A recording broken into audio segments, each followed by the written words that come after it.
munoita zvekuvaka nyika. Dai muchitora nguva zhinji muchiita zvine mari, nanga kupuma vari mberi vamakapuwa naMwari. Kuwekela pambili ativake nyika yedu. Busy with the criticisms and peer no, neglecting to find the ways to raise your character.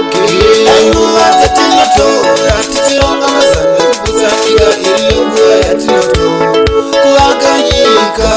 Let's support evil vacho, those who are ruling the nation. Hatinosvika ikife vamwe kutondoka kwenyu hakunei nezvenyika, asi ropa jangwarushavashava wakasunga sutu yena.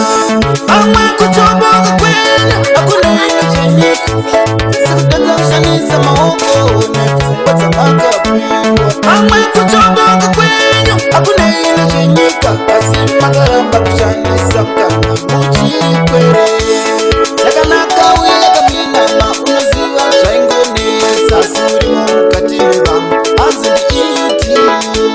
ndiJehovha Mwari wedu Samate, ndiye anogadza madzimambo.